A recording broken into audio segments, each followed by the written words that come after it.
Buenas tardes, mi nombre es María Fernanda Hernández Marín, soy de grado séptimo 1 y voy a hacer un resumen del texto Pedro Pascasio de Fernando Aparicio.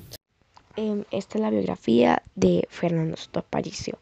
Nació en Soacha, Boyacá, el 11 de octubre de 1933 y murió en Bogotá el 2 de mayo de 2016. Fue un escritor, guionista y profesor colombiano. Murió por cáncer gástrico. Su padre se llamaba Luis Arcesio Soto, su madre Isabel Aparicio y sus hijos eran Jaime Soto, Roberto Soto, Marta Soto, María Liliana Soto, María Angélica Soto. A él no le gustaba Bogotá, le disgustaba porque la gente siempre iba deprisa. Su trabajo nunca se hizo muy famoso porque él nunca contrató un manager. Él considera que en Colombia no se apoya al escritor. En 1995 quiso no volver a escribir, pues era una protesta casi contra sí mismo, porque eligió una profesión casi no rentable. Pedro Pascasio Martínez Rojas nació en Belén en el 20 de octubre de 1807 y murió el 24 de marzo de 1885. Fue un soldado preadolescente que participó en la campaña libertadora de Nueva Granada cuando tenía 11 años.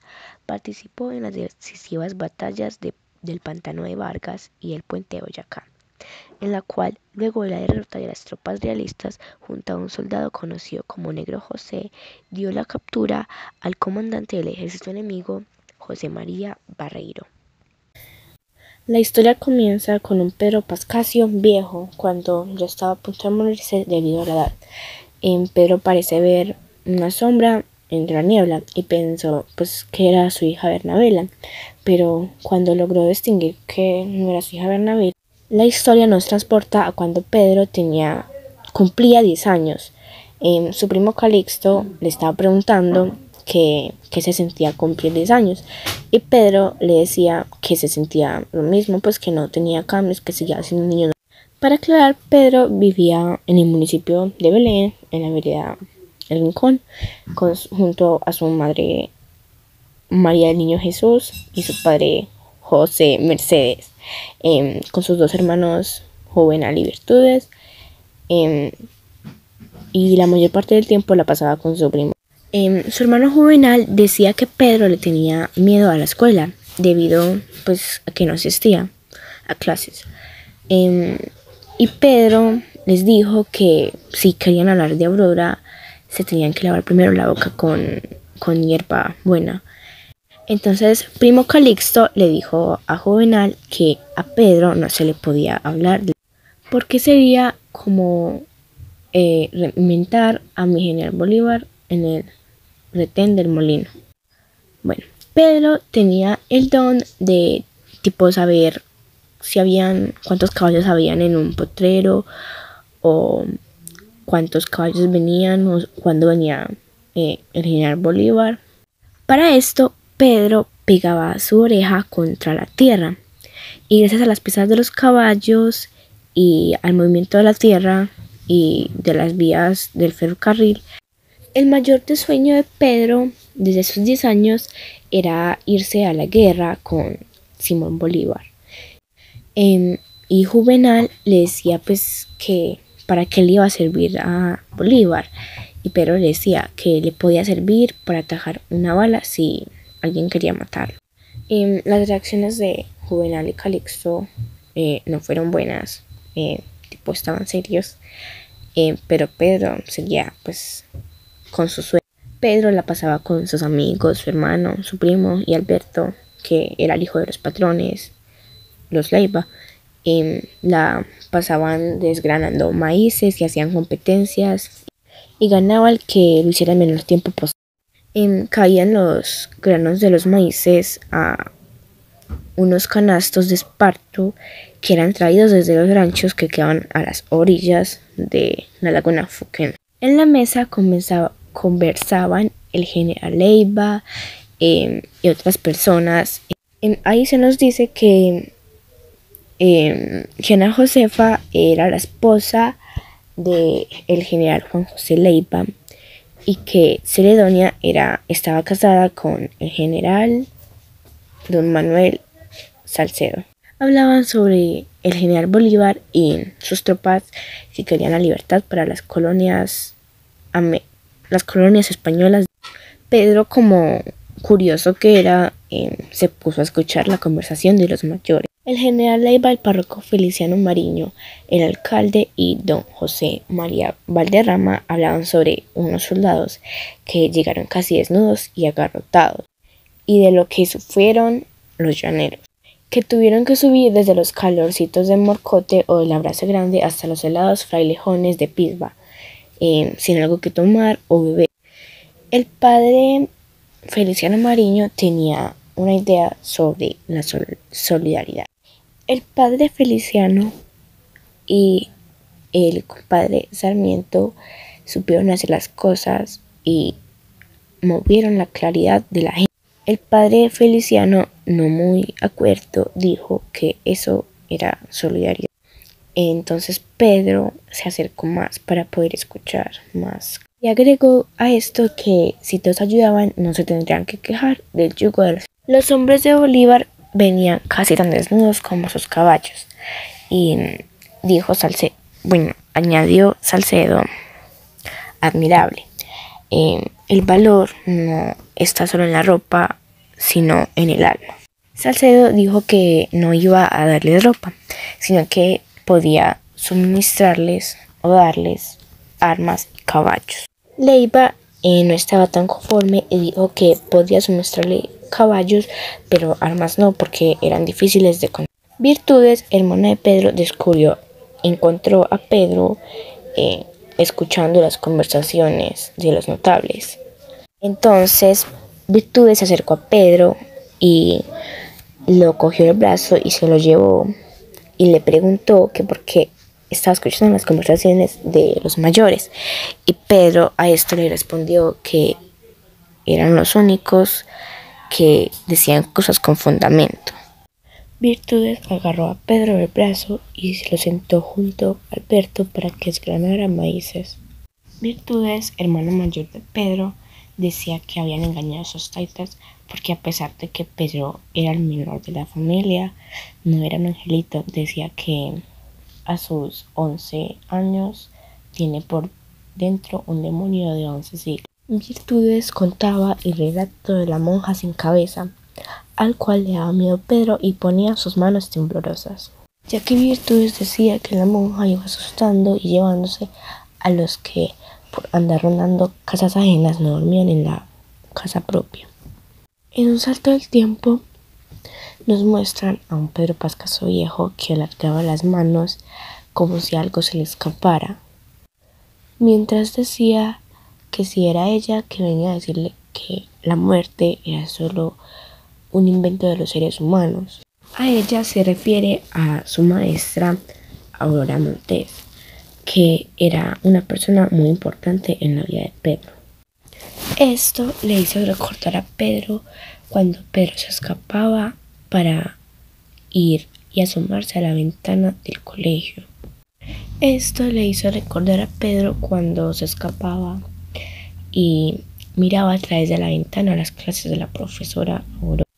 También lo hizo recordar cuando se estaba devolviendo para buscar el camino hacia la vereda del Rincón y se tropezó con Aurora y ella le preguntó tipo por qué no entraba a las clases o que sí. En esta misma parte se nos dice que en ese momento Pedro solamente pensaba en Aurora, que no pensaba en sus otras hijas, María Patrocinio, Carmen, Joaquina, Micaela, ni en su mujer Margarita. Aquí mismo se nos dice que Bernabela había muerto el 24 de marzo de 1878, cuando Pedro tenía 71 años. Aquí pasa un salto temporal y nos muestran a Jacinto, el tío de Pedro, hermano de María del Niño. En ese momento Jacinto no se sentía conforme y decía que esos desgraciados solo abusaban y escupió en el suelo como si la rabia le envenenara la saliva. José Mercedes, el padre de Pedro, estaba concuerdo con Jacinto y decía que la vida, que es la vida tal como está, ya no se aguanta. Que los soldados de los retenes de Belén se llevaban la papa, el maíz, el ganado, y ellos ¿qué hacían? Tragarse la cólera, bajar la cabeza, maldecir el pastito y poner la otra mejilla. Según él, era lo que mandaba Dios. Jacinto, no muy conforme con esto, dijo que el Dios de ellos, que parece muy distinto al de nosotros. En ese momento se escucharon unos ruidos y encontraron a Pedro escuchando la conversación. Su madre decía que era un dolor de cabeza para ellos y que cuando necesitaban para hacer mandados o cosas así, no aparecía, se perdía las tardes enteras sin que supieran dónde andaba. Pedro se perdía por horas y a veces lo hacía.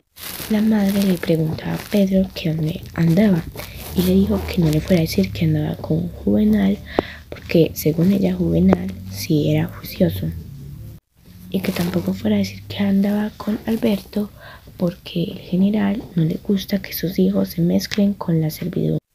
Pedro aún seguía escuchando la conversación, porque cuando lo descubrieron era porque se habían caído unos trastes, y él con la excusa de recoger los trastes para seguir escuchando la conversación, y escuchaba que se estaban robando las vacas y a uno de ellos les habían llevado una de las mejores vacas que tenían, y añadieron que si no les gustaba ayudar al ejército del rey les podían confiscar las otras dos. Ya estaba de noche y Pedro, Juvenal y Calixto llevaban una caja de fósforos y pólvora para asustar a los caballos y que así recuperaran su libertad.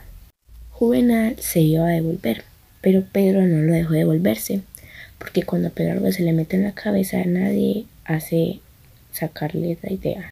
Pedro colocó su oreja contra la tierra y dijo que eran como 40. Los tres salieron corriendo y cuando llegaron al lugar tenían la respiración muy atropellada.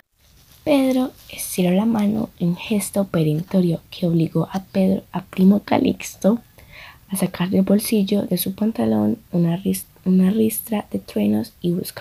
Juvenal prendió un fósforo, pero del miedo que tenía se le apagó. Entonces Pedro cogió la caja de fósforos, prendió uno y prendió la pólvora, calculando que cayera en el centro de la corraleja. Los truenos empezaron a sonar 10 minutos después y alumbraron la noche, provocando una estampida de tales proporciones que las cercas no pudieron detenerla, y los caballos enloquecidos se perdieron disparando su carrera hacia los senderos que se perdigan. Juvenal y Primo Calixto se quedaron mudos, paralizados de estupor, y Pedro, trepado sobre la tapia, agitó los brazos como despidiendo a los animales. De regreso hacia la plaza de Belén, buscando la casa del general Leiva, los tres iban temblando. Aquí hay un salto en el tiempo donde muestra a Pedro preguntándole a Aurora que por qué los caballos dormían con los ojos abiertos. A esto Aurora le respondió que de dónde sacaba esas ideas, y Pedro le dijo que las había visto en los corrales de Santa María. Y Aurora le preguntó que si él no dormía nunca, y le dijo Pedro que era porque las pesadillas lo despertaban, que en las pesadillas de él solo veía guerras, muerte, violencia y sangre. Aurora le dijo a Pedro que no dijera eso, que si el general Bolívar ganaba la guerra, les esperaban años de paz y convivencia, que se acabarían los atropellos y las desigualdades. Pedro se acordó de las muchas veces que salía de su rancho en la vereda de Rincón y después de la casa del general Leiva para acercarse a la escuela. Pedro avanzaba con cuidado, mirando a todos lados como si fuera a cometer un delito. Daba la vuelta por detrás del corral hasta ubicarse junto a la ventana. Por ella, empinándose, metía los ojos al salón. La señorita Aurora siempre estaba junto al tablero con la tiza en la mano, y habían 12 o 15 muchachitos. Entre ellos estaba Alberto, el hijo de los Leiva. Pedro lograba oír algunos trozos de las frases que pronunciaba la maestra, pero nunca un párrafo completo. También la veía pintar números y letras que, gracias a que su hermana mayor, Virtudes, y su tío Jacinto le habían enseñado, a Pedro se le hacían difíciles los verbos y las multiplicaciones. Un día Pedro se asomó por la ventana y se le hizo muy raro no ver a la señorita Aurora. Los chicos estaban solos en el salón y empezaban a formar desorden. De repente oyó a sus espaldas una palabra, que era la señorita Aurora, que lo estaba saludando. Y ahí fue donde la señorita Aurora le preguntó: ¿no quiere entrar a el salón? Que si no le interesaba aprender. ¿Sabe, por ejemplo, cómo es la tierra donde vivimos? En qué entender por qué estamos luchando, conocer de dónde venimos y pensar para dónde vamos. A Pedro por fin se le destrabó la lengua y pudo señalarle a través de el vidrio roto de la ventana. Le dijo a la señorita Aurora que no se imaginaría preso en esa jaula. Al día siguiente, cuando la señorita Aurora terminaba su clase regular, caminaba con Pedro por las últimas calles del pueblo, o iban a la quebrada del Estoraque. Aurora le iba abriendo el mundo a Pedro y se asombraba con la rapidez de que Pedro aprendía las cosas y también como la forma inmediata en la que las iba poniendo en duda. Aurora y Pedro hablaron de algo que Pedro llamaba pesadillas, que Aurora pensaba que eran premoniciones o hechos que pasaban en el futuro. Aurora presentía que él sabía algo sobre lo que había pasado con la estampida que se había producido hace algunas noches. Luego de esto hablan de que todos querían la libertad. Aurora decía que todo el esfuerzo que han hecho las personas que están en la guerra y los que estaban estudiando. Y decía que menos Pedro, porque parecía que él le tenía miedo a la escuela. Y Pedro le dijo que no le tenía miedo a la escuela, porque la escuela no era ni los pupitres ni el tablero, que la escuela era ella, la profesora Aurora, ya que es ella la que daba su tiempo para enseñar y que los chicos aprendieran. En ese momento Pedro le dijo a la señorita Aurora que los caballos no solo dormían con los ojos abiertos, sino que también la pasaban comiendo estrellas. Decía que oía cómo las masticaban, cómo les suenan entre las muelas igualito que a las tostadas. Y al otro día, cuando lo echan de los cascos, les salen chispas de estrellas que se tragan durante la noche. Por eso los caballos no son de carne y de hueso como todos los animales, sino que están hechos de velocidad y de fuego. En todas partes había gran actividad. Doña Ana Josefa y sus amigas Celedonia y Agustina se ocupaban por arreglar la alcoba donde dormiría el general Bolívar. Otras personas en la cocina se ocupaban de hacer la comida. En el pueblo nadie se había quedado quieto. Se barrían las calles, se mejoraba el espacio exterior de las casas, se despejaban de ramazones y malezas los caminos. El alcalde, el párroco y señores principales del pueblo habían ido a la casa del general Leiva para brindar. Se esperaba que Bolívar y sus tropas llegaran a las calles de Belén en la tarde del 17 o a más tardar de la mañana del 18. Bolívar se quedaría en la casa de los Leiva durante la noche por la amistad entre Bolívar y el general Misilias don Juan José Leiva desde 1813. Cuando nuestro paisano se desempeñó como tesorero del Ejército Patriota de Venezuela. Pedro y Aurora habían bautizado un árbol como Árbol de la Ciencia, que lo habían bautizado así porque era el sitio donde solían reunirse para iniciar sus caminatas, que no simplemente eran paseos, sino que eran pasos medios hacia la claridad y el conocimiento.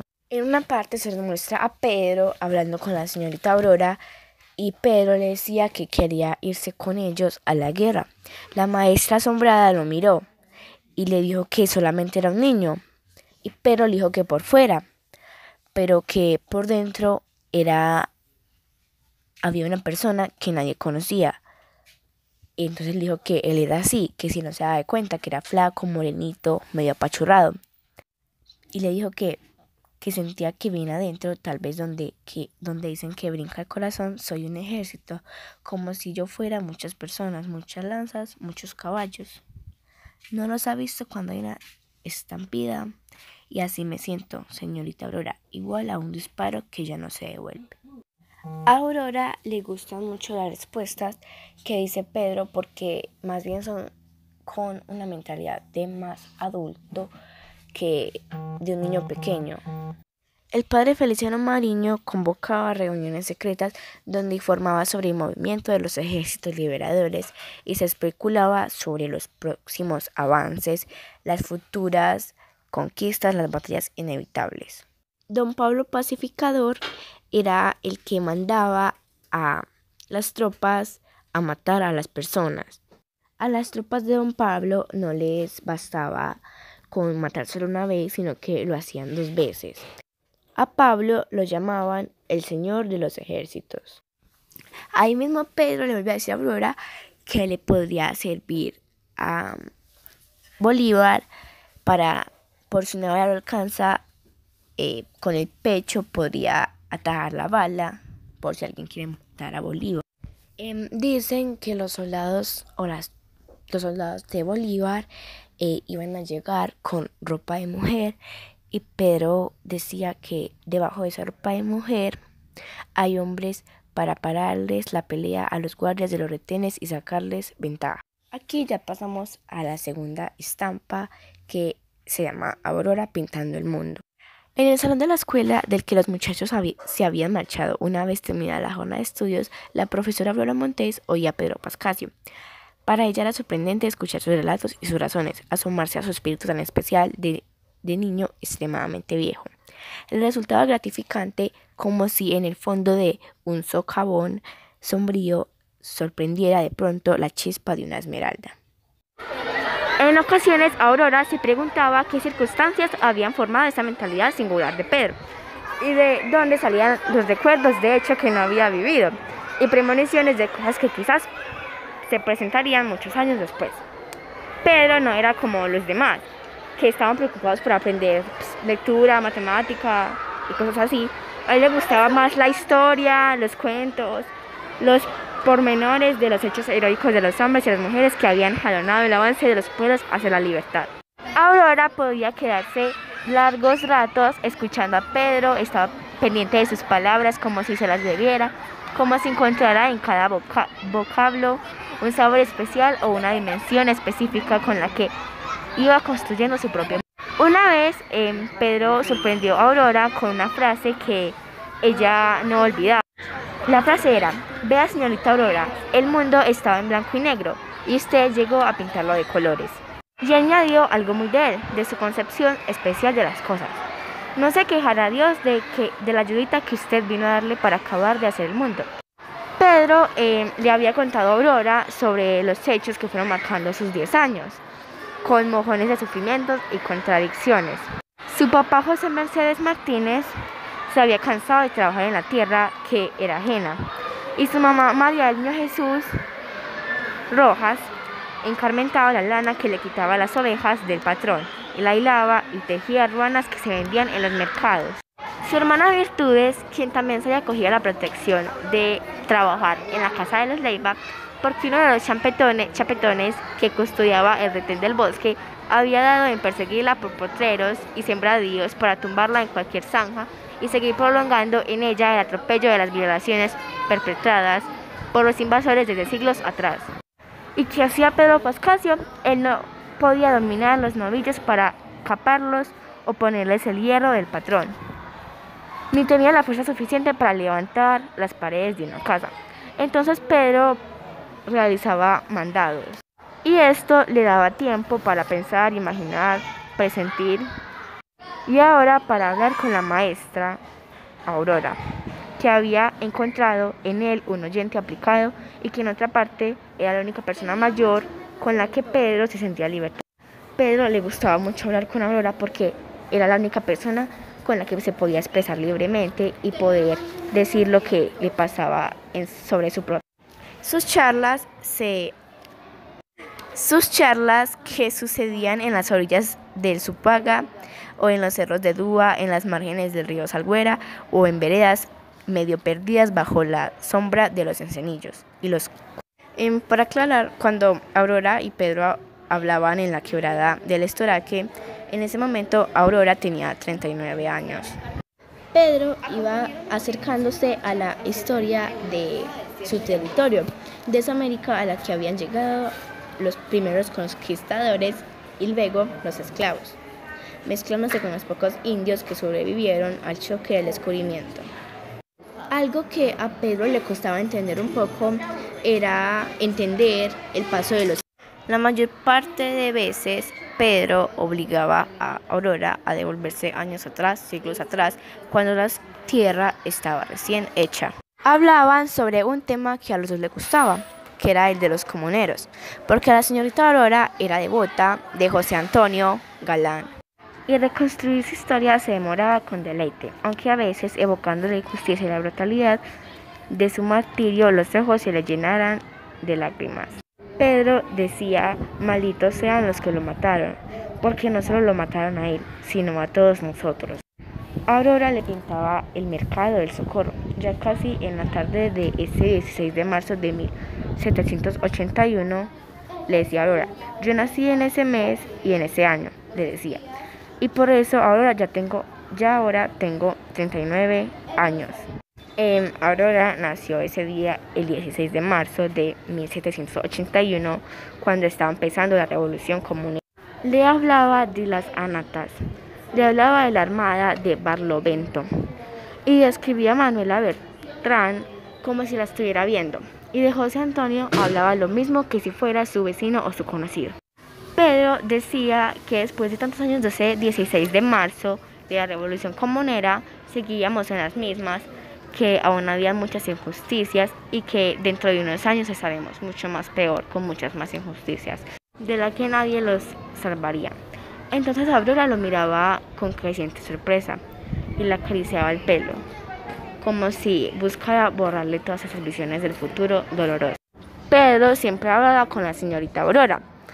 Decía que ella le puso colores y animación a los paisajes y a la vida.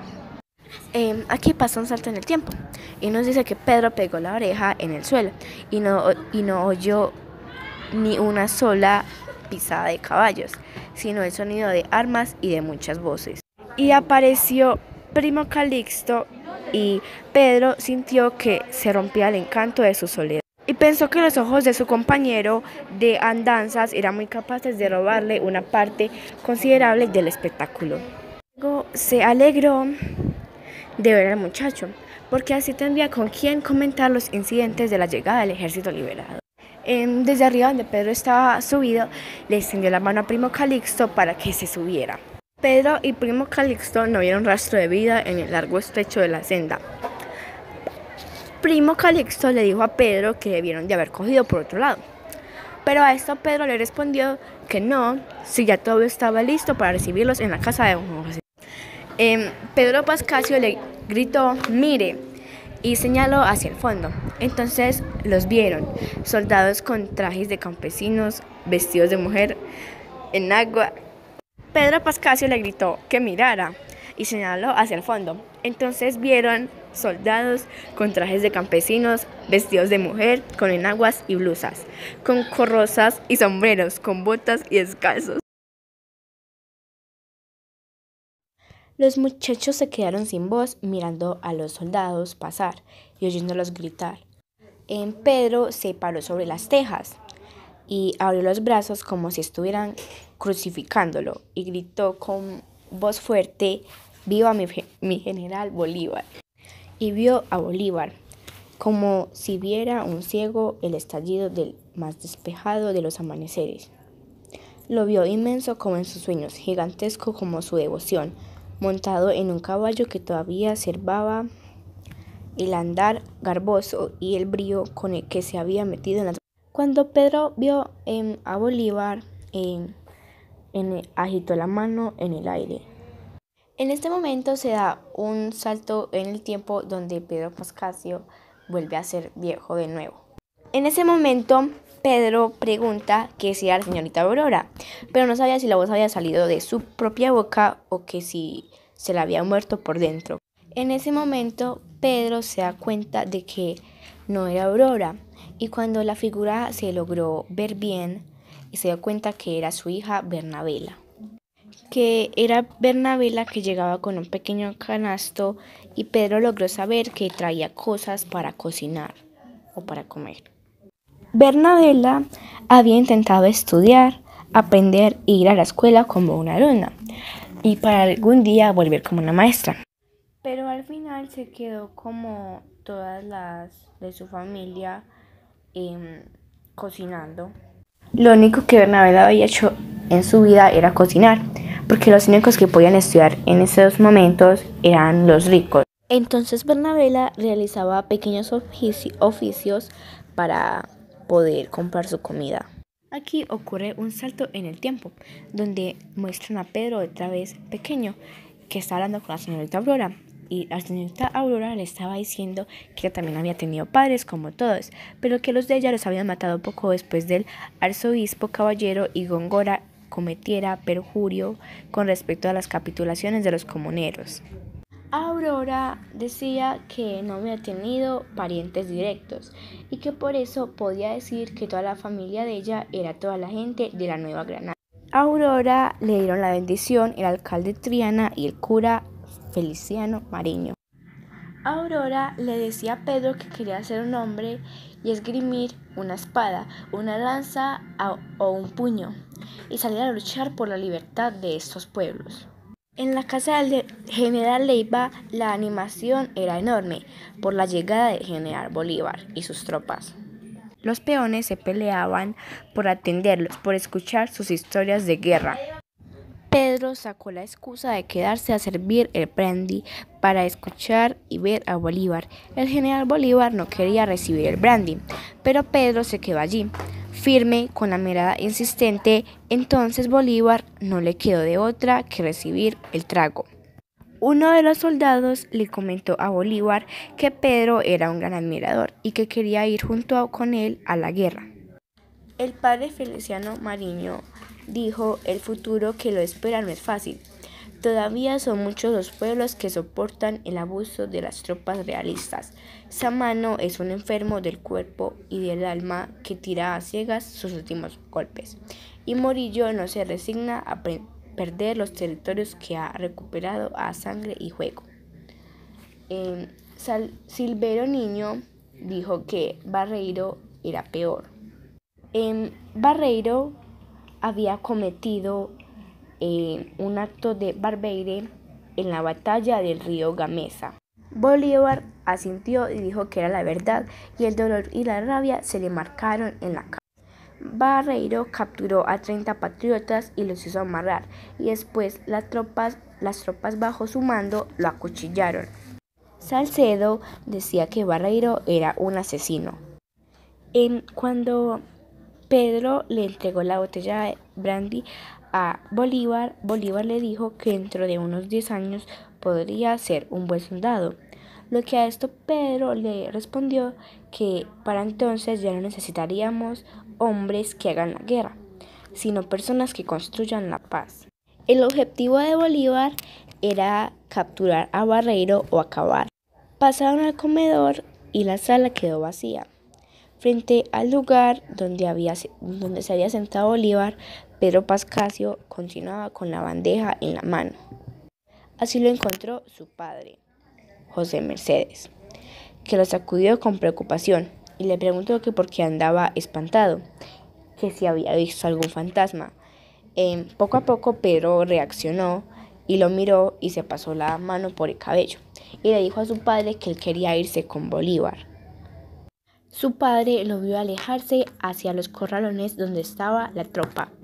Aquí aparece un salto en el tiempo y nos muestran a Bolívar. Decía que había sido claro al agradecer a los belemitas la acogida que les habían brindado tanto a él como a su tropa, sus comandantes, sus soldados, inclusive sus cabalgaduras, que habían recibido agua limpia y un forraje adecuado después de las privaciones del páramo. Bolívar iba a decirles que muy de mañana tomaría el camino hasta subir a las montañas y descender después al valle de Santa Rosa de Viterbo, de donde meses antes Casilda Zafra le había mandado decir que pasara por un puesto que tenía reservado. Casilda Zafra era una maestra que le iba a regalar un caballo a Bolívar porque porque lo tenía reservado y que según sus sueños estaba destinado a llevar esos lomos a un héroe que ganaría todas las batallas. Ella le iba a dar este caballo por su cumpleaños, que en el momento cuando se lo dio era que estaba cumpliendo 36 años, pero prácticamente cuando se lo dio tenía 35 años. El caballo se llamaba Palomo y era blanco y tenía una mancha negra en la frente. Irse, preguntaba la madre de Pedro, sin entender lo que le comunicaba a su marido.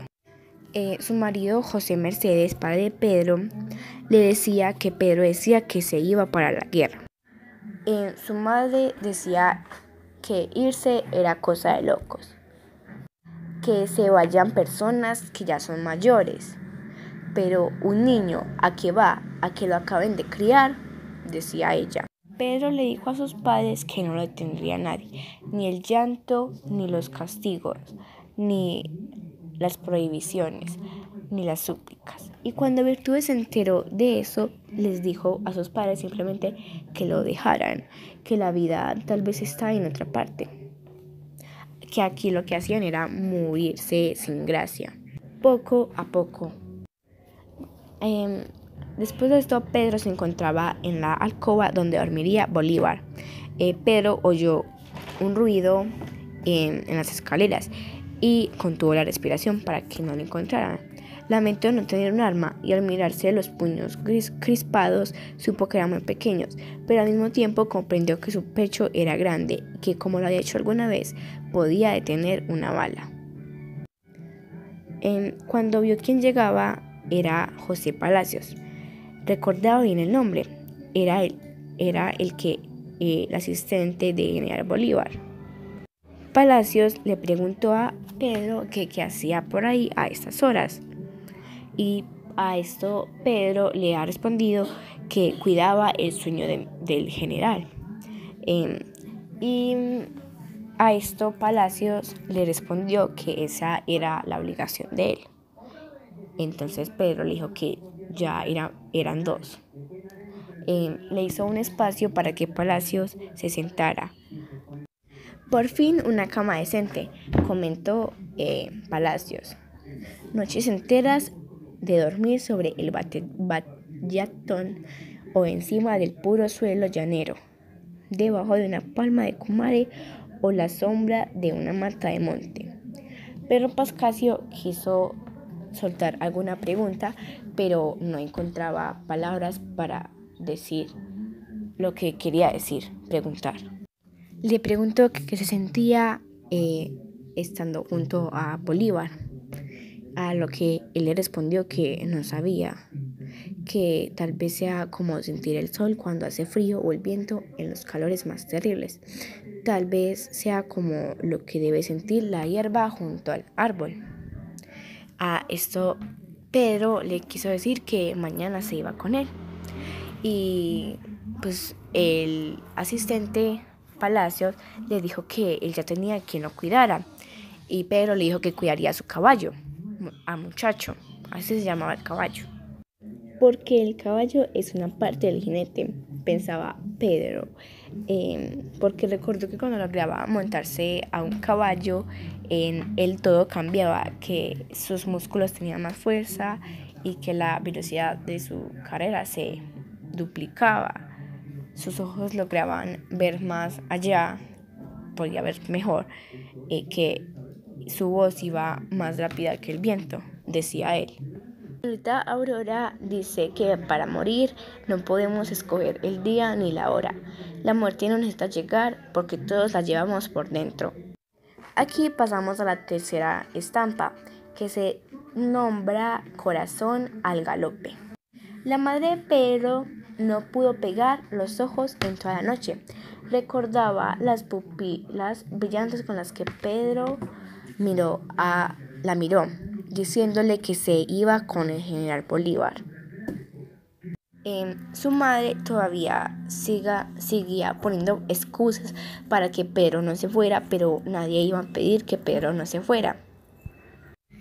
José Mercedes le dio a Pedro una ruana nueva y también le dio su bendición. Del segundo piso bajó José Palacios, quien había ayudado a Bolívar a vestir su desgastado uniforme.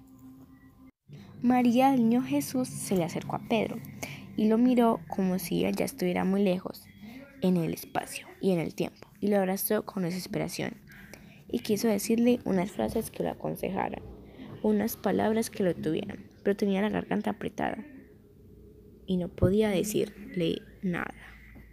Bolívar bajó a dar unas últimas órdenes. Pedro ya salió a la plaza en la que estaba llena de jinetes, soldados de pie, mujeres, los señores principales del pueblo, las autoridades y los muchachos curiosos. Buscó a Primo Calixto y a Juvenal, pero no vio a ninguno. Lo único que vio fue a Alberto, el hijo menor de los Leiva, y sintió pena por él porque se quedaría en su casa y en la escuela esperando al que le alcanzara la adolescencia, mientras que Pedro cumplía su sueño de pelear en la guerra con Bolívar. El general Bolívar se le estaba acercando a Pedro y le preguntó que si se iba a ir con él, y Pedro asistió con la cabeza y alzó la mano derecha hasta colocarla contra su frente, y estuvo a punto de tumbarse el sombrero. Y Bolívar le dijo que cuidaría a su caballo muchacho. Y cuando se alejaba, se volteó a decirle que esta guerra ya la tenían ganada. Pedro quería darle las gracias o pensó en decirle que estaba a su mandar, pero se quedó quieto y alguien lo golpeó en la espalda.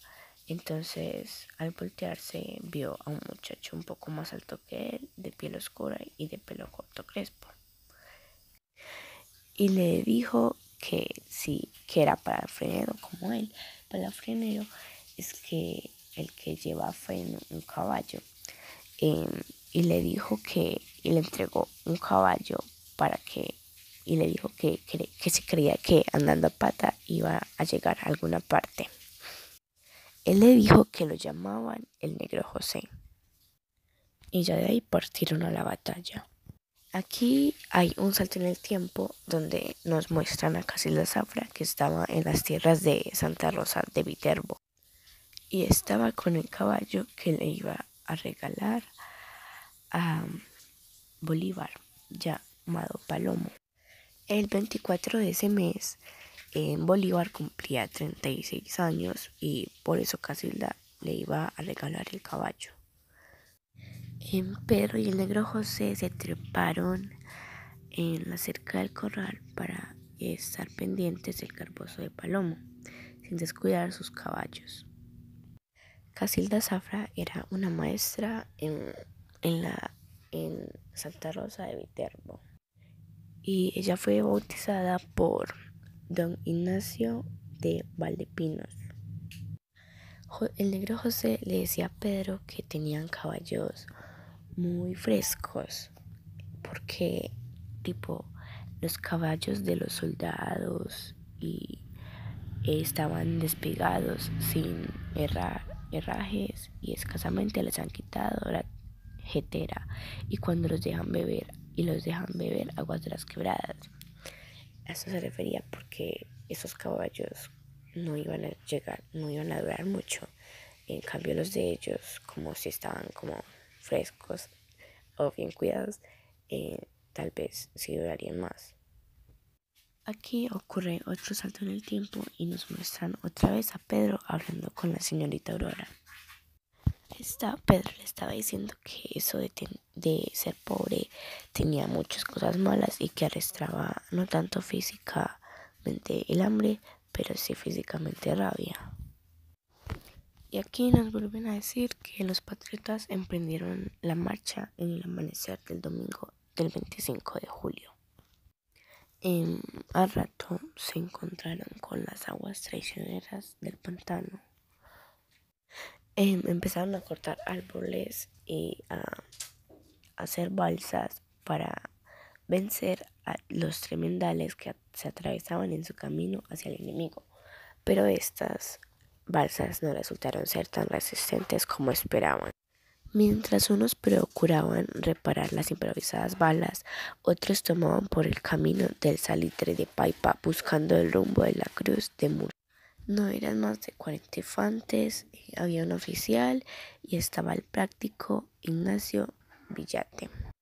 Los españoles les advirtieron de su presencia, que estaban ahí, y les cayeron encima más de 100 jinetes que en menos de nada los mataron. Pedro Pascasio, el negro José y otros del batallón Rifles habían notado la matanza, habían visto cómo los mataban y pensaron en devolverse para contarles que tenían el gran riesgo de poder caer en una trampa. El negro José le decía a Pedro, que ya se lo había dicho, que esos pobres caballos ya no daban más. Y Pedro Pascasio a esto le respondió que él sabía dónde había caballos, pero que estaban muy lejos, que había en los potreros de Santa María, adelante de Belén. Y también le dijo que había más, pero más cerca, en una finca que se llamaba Ocusa. Pedro Pascasio le dijo al negro José que podían ir y que él conocía a el mayordomo que se llamaba Ignacio Sandoval y que don Silverio Niño había dicho que los caballos eran para los patriotas, para que se los llevara. Estaban indecisos, pero Pedro Pascasio presionó con fuerza los talones contra el vientre de su caballo y salió disparado. Entonces el negro José lo alcanzó cuando Pedro salía del camino del Salitre. Pronto los dos se fundieron entre la neblina y entre la tenue llovizna que amenazaba convertirse en un aguacero. Ignacio Sandoval y 4 peones de Ocusa venían arreando los caballos. 100 había dicho don Silverio Niño. Pedro Pascasio y negro José los vieron al coronar una de las pequeñas colinas. Detuvieron sus cabalgaduras y se quedaron sin palabras. Se miraron y sonrieron con confianza, y Pedro dijo que no eran los únicos que pensaban en nuestro ejército. A esto José le preguntó que si esos eran los chapetones. Ignacio y sus peones quisieron pasar de largo ignorando a los dos muchachos, pero estos dos le soltaron las riendas a sus jamelgos y se pusieron al lado de ellos. Pedro le preguntó a Ignacio que si se acordaba de él, que él trabajaba en la casa de Juan José Leiva, en Belén. Preguntaron que si esos refuerzos se los llevaban a mi general Bolívar, junto con una carta de don Silverio. Ignacio asintió. Pedro y el negro José se incorporaron a la marcha, ayudando para que los potros no se alevestraran, para que no se salieran del camino ni se quedaran entre el monte. Don Silverio Niño y sus hermanos mantenían muy bien cuidados a los caballos. Pedro apuró su caballo y se colocó al lado de Sandoval para indicarle el camino, el recorrido que había hecho con el negro José. Y un poco más adelante les llegó, dominando el tropel de la calada, el ruido de los disparos. Cuando llegaron a la parte del cerro del Cangrejo, se dieron cuenta de que los españoles estaban ganando la batalla. Pedro señaló a Bolívar, que se distinguía entre su tropa por la alzada del caballo blanco con una mancha en la frente, el cual era el caballo que le había regalado Casilda, y guió a Ignacio hacia el jefe de los ejércitos patriotas. La cara de Bolívar se iluminó cuando vio a los caballos que llegaban con un ímpetu arrollador.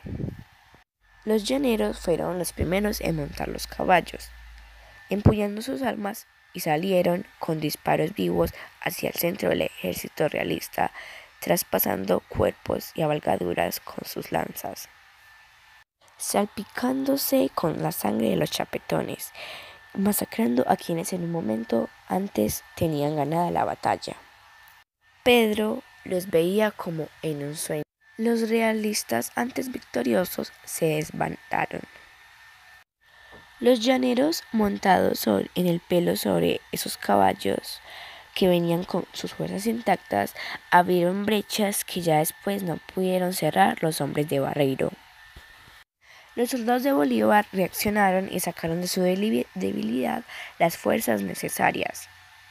Destrozaron las filas de los ejércitos del rey, que no tuvieron otro recurso que el de la huida, al tiempo que dejaban más de 1000 muertos. Entonces tuvieron que huir. Como para lavar la sangre que había cambiado de color de las aguas del pantano, comenzó un aguacero que se prolongó por un par de horas. Pero la lluvia era alegre para los criollos, que habían ganado una de las batallas definitivas en esa lucha larga y difícil por la independencia de la Nueva Granada. Después, los patriotas, ya con las sombras, los patriotas fueron prendiendo las hogueras para respetar el campo conquistado. Pedro Pascasio y el negro José arrimaron su frío a una de ellas y oyeron unos nombres que jamás olvidarían de esos llaneros que habían encontrado el respaldo de los caballos de Ocusa que hicieron posible la victoria.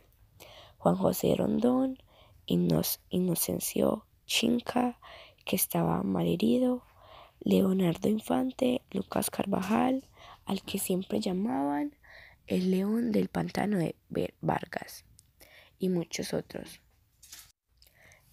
Se habían peleado duro con entereza, sin concesiones. Bolívar sabía que esa era una grande victoria y que para la libertad, para la búsqueda de la libertad, y que dentro de las victorias acabarían con el poder español en el territorio de América.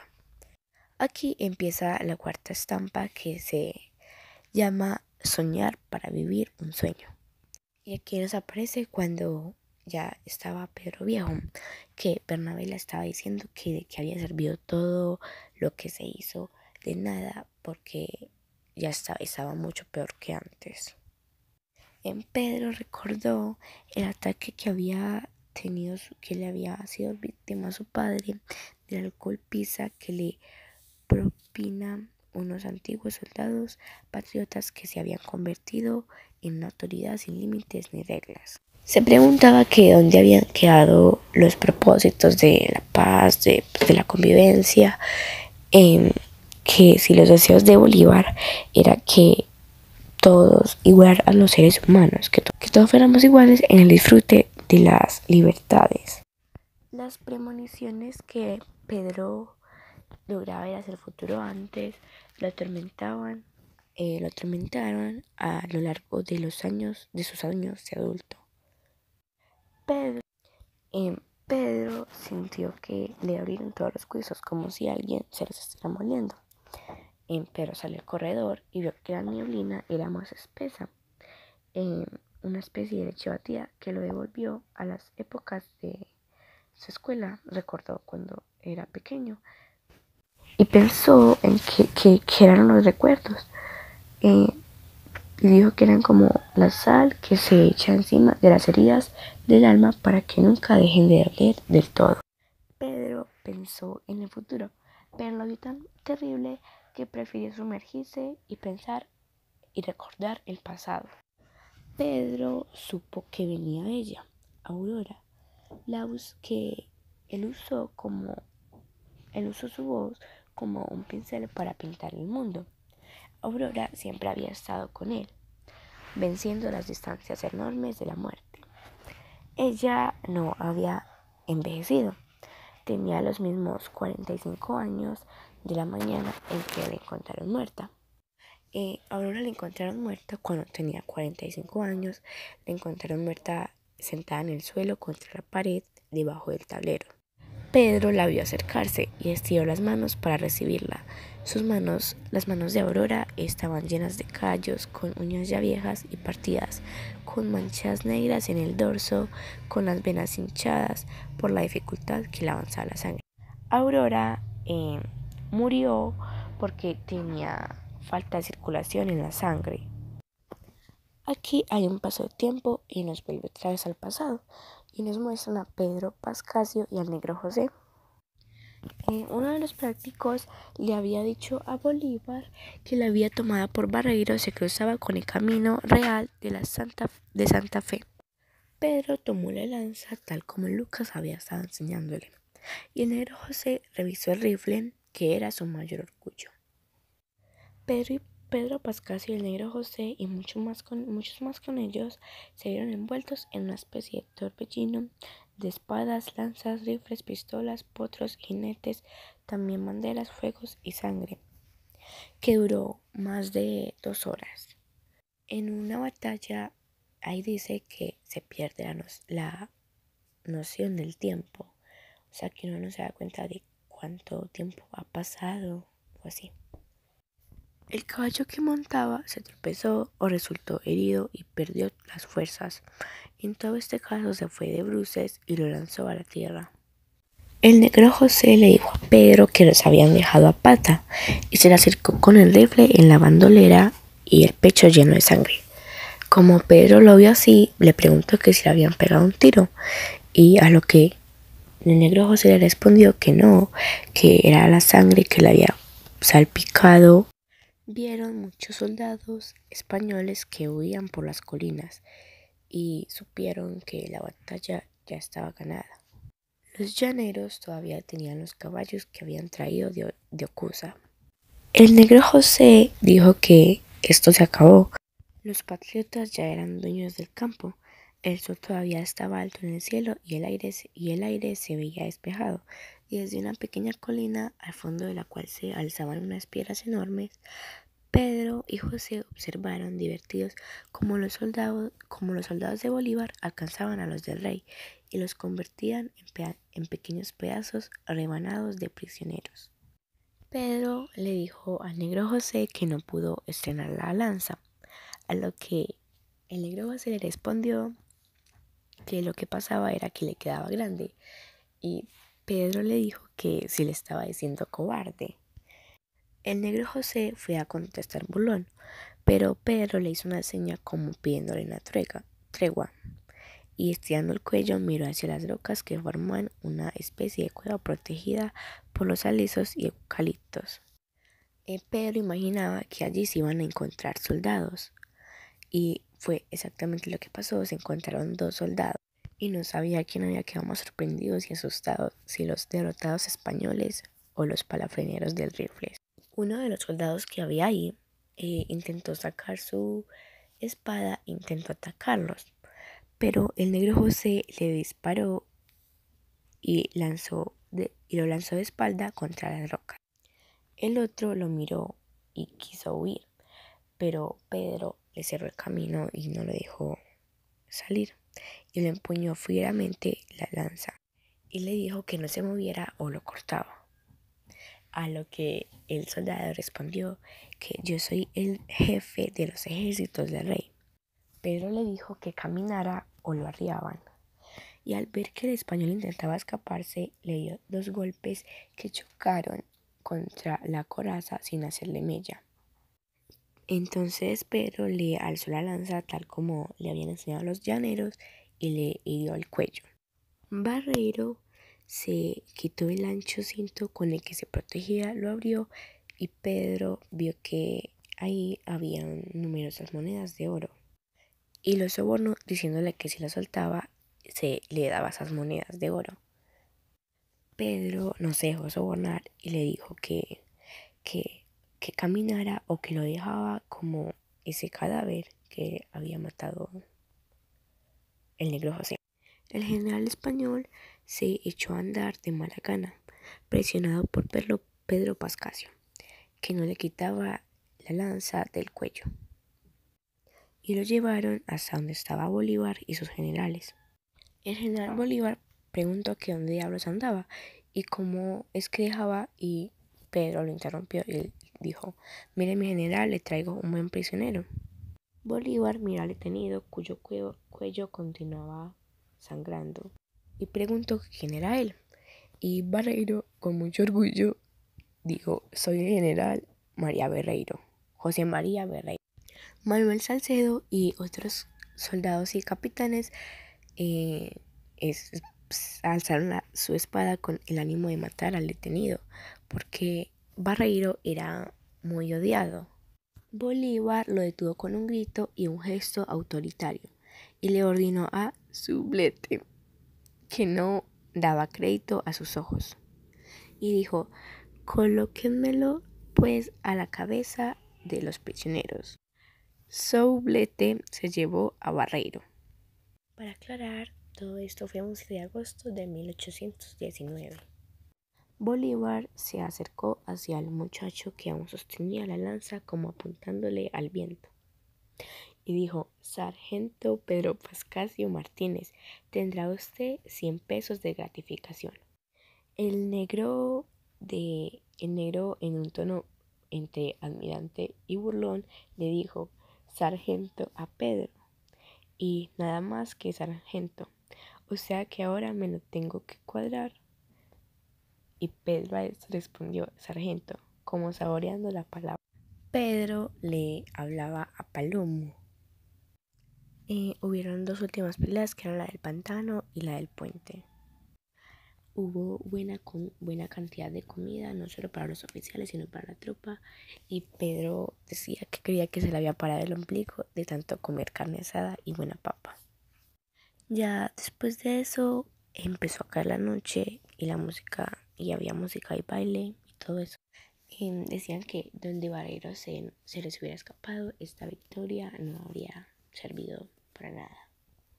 Aquí hay un salto de tiempo y nos muestran a Pedro de nuevo. Dicen que Pedro miró hacia la casa donde vivían él, Virtudes y los dos viejos, porque a Juvenal se lo había llevado la vida y era posible que ya no lo devolviera nunca. A José Mercedes, el padre de Pedro, lo golpearon porque se negó a trabajar una semana arreglando la casa donde en los tiempos de los realistas había funcionado el retén del bosque.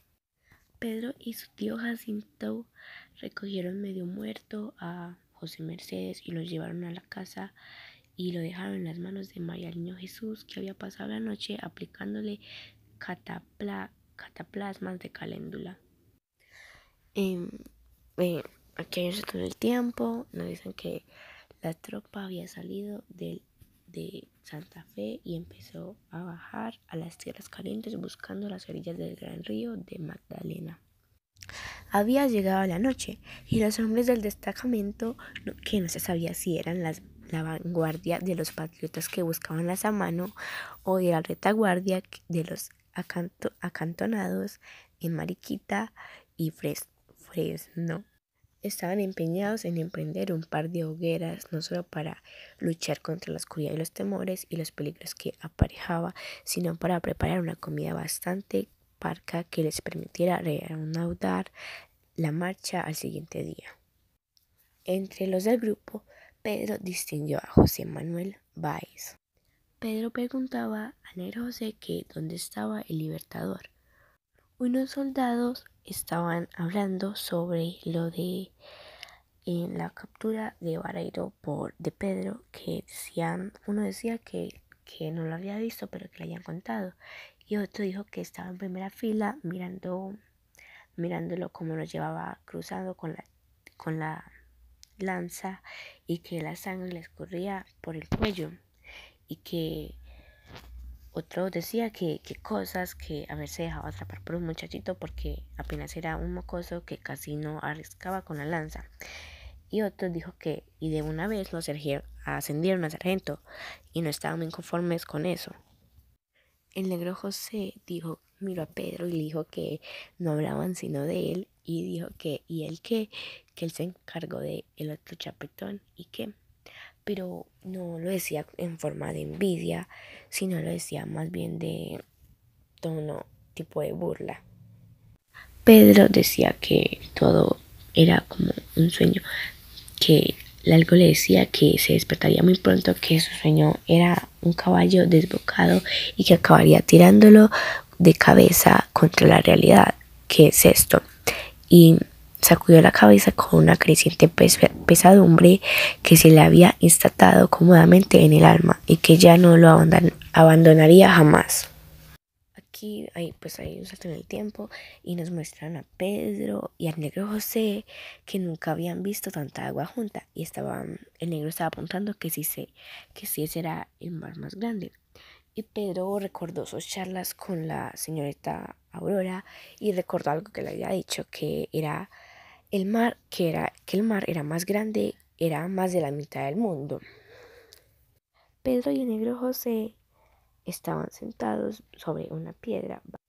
Decían que mandaban los que están arriba, los de siempre, que así se llamen españoles o patriotas.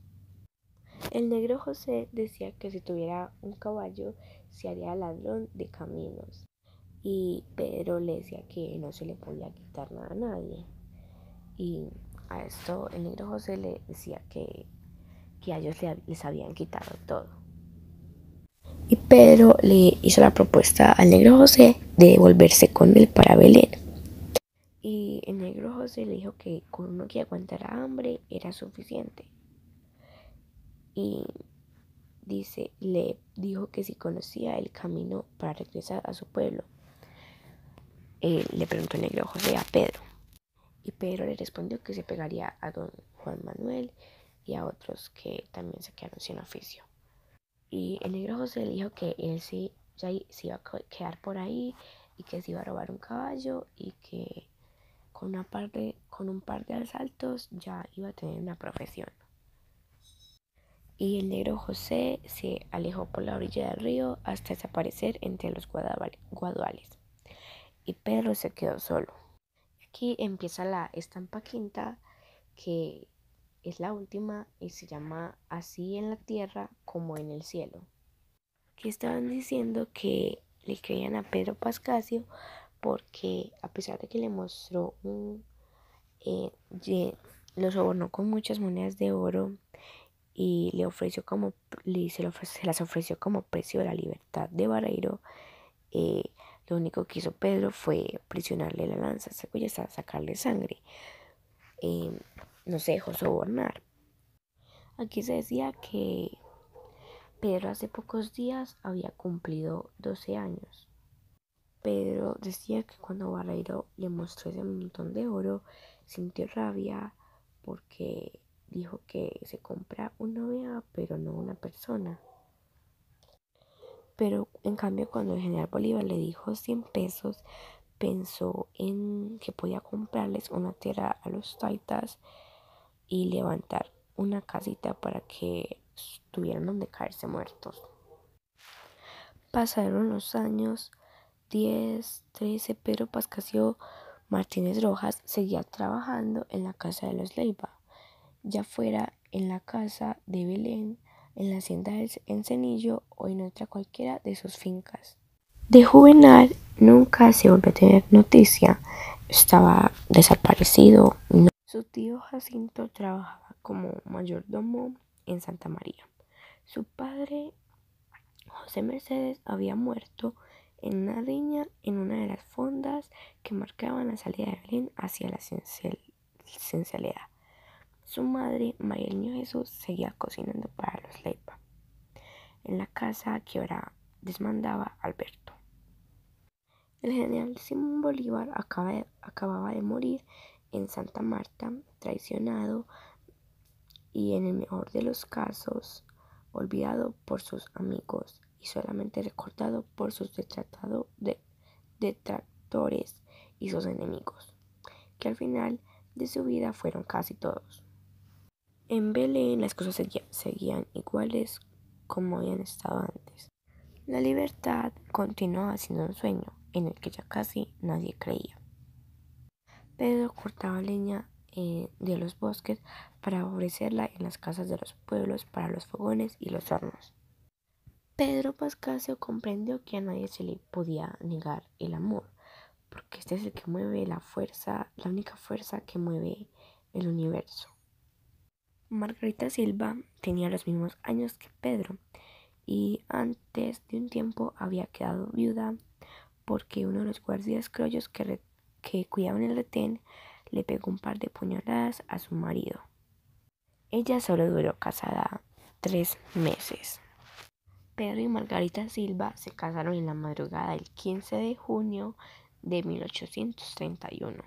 En la iglesia los acompañaron Jorge Estupiñán y Nicolás Silva, que era un hermano mayor de Margarita, y el cura Antonio Valdés les dio su bendición y no hicieron grandes fiestas. Pedro tuvo 7 hijos que eran María Patrocinio, Joaquina, Carmen, Micaela, Bernabela, Ramón y Segundo. Pedro le cerró el paso a sus premoniciones y le abrió las manos a esa mujer a la que el dolor y la sangre habían salpicado con el asesinato de su esposo. Aquí hay un salto en el tiempo y nos muestran otra vez el pasado y dice que Bolívar volvió a pasar por Belén en 1821 y que se quedó en la casa de el general Leiva y que la visita no tuvo mayor resonancia en el pueblo, no hubo campanas ni nada de eso. Pedro los miraba desde el corredor. Su general Bolívar se preguntaba a Pedro si había acaso olvidado la forma como le entregó al comandante del ejército real. En unos pocos meses ya no se acordaba que él había cuidado de Palomo y de Muchacho. Pedro vio a Bolívar más enjunto, la piel de la cara más oscura y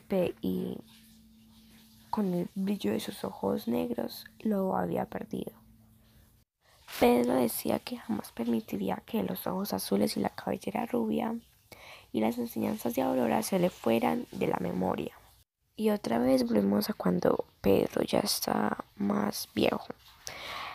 Y decía que Pedro fue a visitar el cementerio y que le resultó fácil ubicar la tumba de Aurora.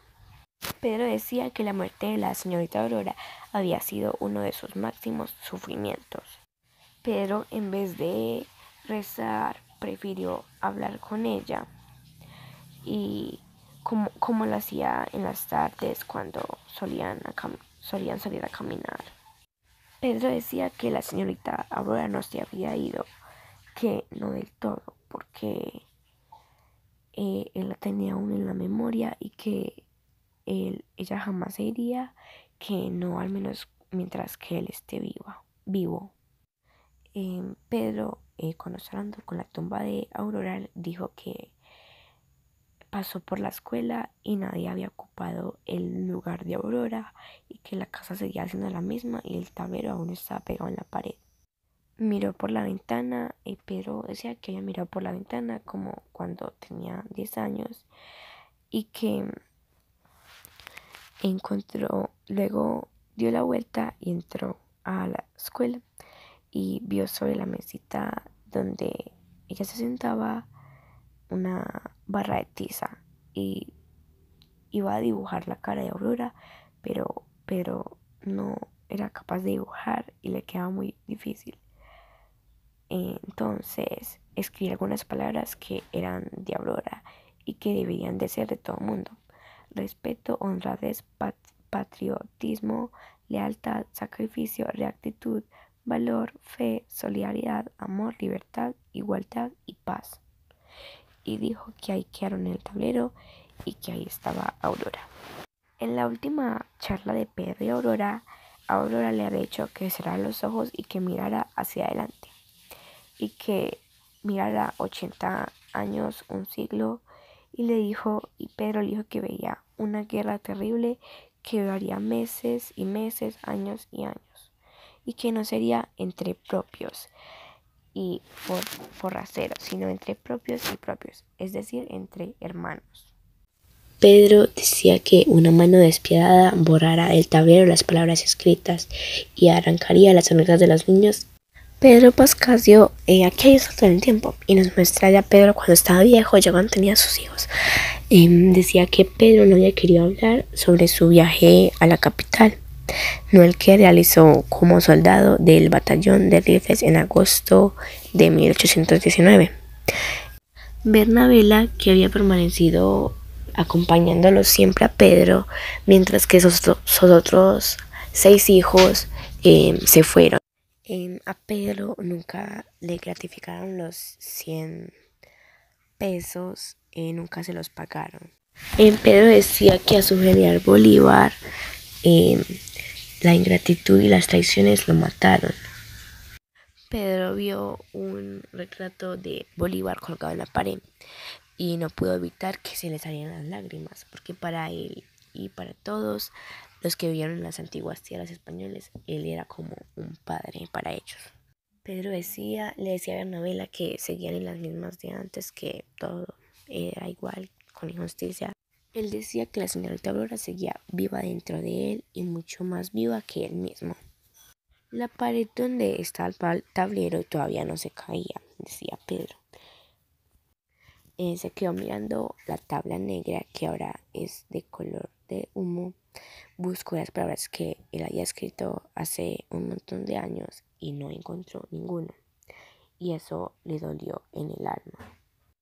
Y aquí nos vuelve a llevar como en la página del principio, la primera página. Y Pedro sabía que era su hora, 68 años. Pedro entró al cuarto y vio que Bernabela no dormía y que tenía los ojos abiertos y los ojos le bailaban de preocupaciones y de insomnio. Pedro le dijo a Bernabela que era la hora y Bernabela le respondió que la hora de qué. A esto Pedro le respondió que era la hora de arreglar unas cuentas con el que me colocó. Con esto se refería a Dios, que ya tenía que irse donde Dios. Dijo que Pedro quiso una patria en paz, limpia, amorosa y libre, y que no sabía si moriría con la esperanza o si la esperanza moriría con él. Después Pedro fue al corredor y entre la niebla vio unos ojos azules siempre iluminados y una voz que le había pintado el mundo de colores. Pedro dijo: señorita Aurora. Y en el viejo corazón le replicaron las campanas del Angelus. Ella le tendió la mano y Pedro Pascasio Martínez Rojas, amarrado del hacha que le permitió sobrellevar la vida, de la lanza que le dejó saborear la gloria, se acercó a ella y poco a poco se fueron metiendo dentro de la neblina, que venía quizás desde las alturas de Tibet y se regalaba a pasos lentos por todo el valle, volando los ranchos y caminos. Aquí termina la historia. Lo que no quiere decir con ese final es que Pedro ahí murió y se fue con Aurora ya al cielo. Muchas gracias.